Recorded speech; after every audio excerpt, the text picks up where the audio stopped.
Hey everybody, it's Mr. Sutton, and we're going to continue with our basic programming for Scratch series that we were working on. And this is your choice project number 2 for the week. The other choice that I gave you this week is to work on the 8th principle of animation, which is called secondary action, and you can look at that project to see what's going on over there. This week's basic programming, we're going to talk about the blocks in the sections called control and sensing. We're going to use those together to make some interesting things happen. So let's get started. Okay, so what we have here is we have the Scratch interface as usual, and I have a background that has 3 colors on it. I've got some brown, I've got some green, and I've got some blue. I also have the bat. And what we're going to do with this bat is we're going to have certain things happen depending upon where in this space the bat flies. So first of all, one of the things that I want to do is give it a starting position. So if I set the bat to where I want it to start, which I'm going to do the center up in the air right there, I can start with the go to, and it says 1 and 67. Right. So the first thing I want the bat to do is I want it to look like it's flying. So if we go to the costumes here, we have the bat with the wings down, wings and legs moving, and everything down. So we can get some interesting flight movements by varying these, right? Alright, so what I'm going to do is I'm going to go back to my code, and I'm going to say that if the bat is in the blue area, I want it to be flapping its wings. So if it's touching blue, I want it to flap its wings. So how do I do that? Remember, it's up in the air if it's touching blue, so we need it to be flying. So we can go to the sensing blocks, and we can say, see this block says touching a color? If I put that on here and click on the color, I can use the eyedropper here and find that exact blue that I want. And so long as this isn't a gradient, it should work. So now, what's going to happen when it's touching the blue? So I need a condition now. So I'm going to say, if it's touching blue, so I got to put this into here. You see how this has the same basic shape as this? This one's longer, but it goes into there, and you see it highlights white when it's hovering in the right spot to go in. If it's touching that blue color, then I want it to, let's go to looks, and let's go to next costume. So if I click on that, each time I click on that, it's going to go pick the next costume. That's not going to be very interesting, so let's use another condition to put that in. So if it's touching blue, I want to repeat that forever. So right now it's touching blue. If I click on that, it's just going to keep flapping its wings forever because it's not moving anywhere. So I got to add some movement in there to make that more interesting. I'm going to hit the red stop sign to stop it. Why don't we go to add something to make it move? So I'm going to go to motion, to my motion blocks, and we've done those before. I'm going to say glide for 1 second to a random position. Now let's see what that looks like. Okay, 1 second's really slow, so it's kind of gliding, right? However, if I change that to something faster, let's say 0.2 seconds, you'll see a little bit faster flying.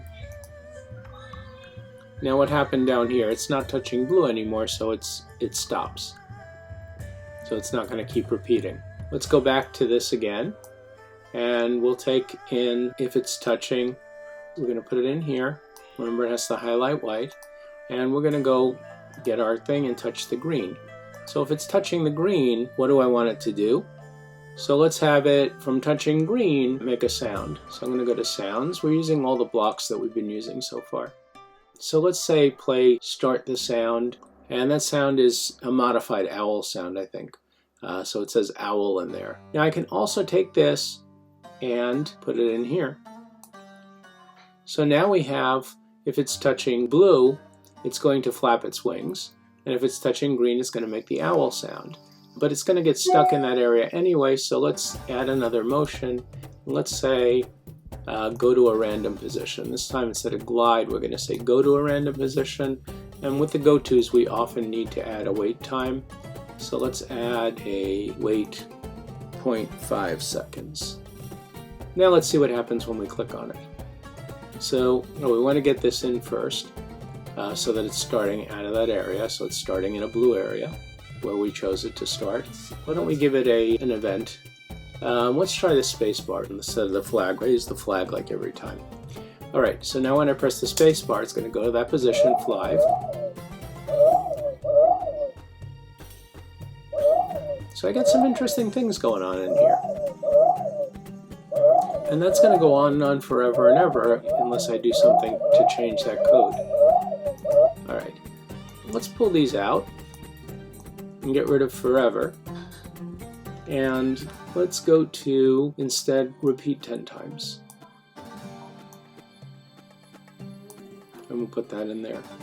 So now what will change there, we're not clicking the flag, we're hitting the space bar. It's only going to happen 10 times, then it's going to stop. And then if we wanted to, we could have it do something at the end. We can add something on the bottom to that, right? Maybe we can, at the end, have it go to the ground and land or onto the bush and land. So let's go to a position, and so we have an ending position. Let's put it so that it's standing on the bush over here, and the wings, let's put it so that the wings are in a very specific position. So we're going to go to, because that's kind of random, it's going to end up there. We're going to go to looks, and we're going to go, instead of next costume, switch to costume bat B. So now, when we click our space bar, we get some flying for 10 things. Whenever it hits that green area, it's going to make the sound, and at the end, oh, we didn't change the position. So let's put this here. So the position that that's in now is -167, -5. So we go -167 and -5. So now we should have the bat flying around, making sounds when it gets lower, and each time going to random positions, and each time it's going to look a little different and sound a little different. So what we can do now is we can keep adding to that if we wanted to. Let's get rid of one of these ifs and use an if or else. So it's conditional that if it's doing something, if it's touching the green, let's put that back in here, it's going to do these things. If it's not touching the green, let's have it make a different sound. So let's go back to sounds. Now in here, in the sounds, we have owl. We have the option to record, or we can choose another sound from our sound library. So let's choose a different sound. Let's see, are there animal sounds? Okay, so what are we looking for here? Crickets. Maybe we want to hear crickets in the background when it's not touching, when it's flying. All right, so let's go back to our code. We're going to drag in the start sound crickets, and we're going to put that all into there, and now let's see what happens.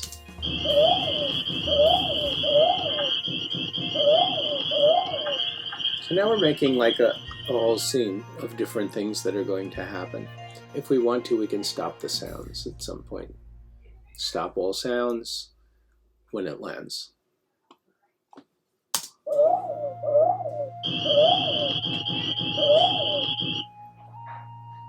Alright, so here's what I want you to do this week. I want you to combine your looks, your motion, and your sound blocks that we've already played with some condition blocks and also some of the sensing blocks. Other things that you can sense other than colors are you can sense the mouse pointer, you can sense the edge of the page, so if it goes to the edge of the page, you could have it doing something else. If you're pressing the space key or one of these other keys, you could change what your character is doing. So you can use all of those different sensing things. And then there's one with backdrop and stage. Notice there's a different shape. The shapes will not fit into other shapes. So for example, these are all those hexagon shapes. I should be able to put a hexagon shape in there, But if I take that out, I should not be able to put the circle in there. See, it doesn't go in there. Figure out, play with, and see where those circular shapes can go, what kind of values they can go in. So, for example, here we have more circular shapes. You can use some of those sensing things possibly in there. Instead of waiting 1 second, you can wait for a timer to go off. I'm not sure how you set the timer though. So you can play with those and see what they do and make something interesting. All right, so have a great day, and we will talk soon.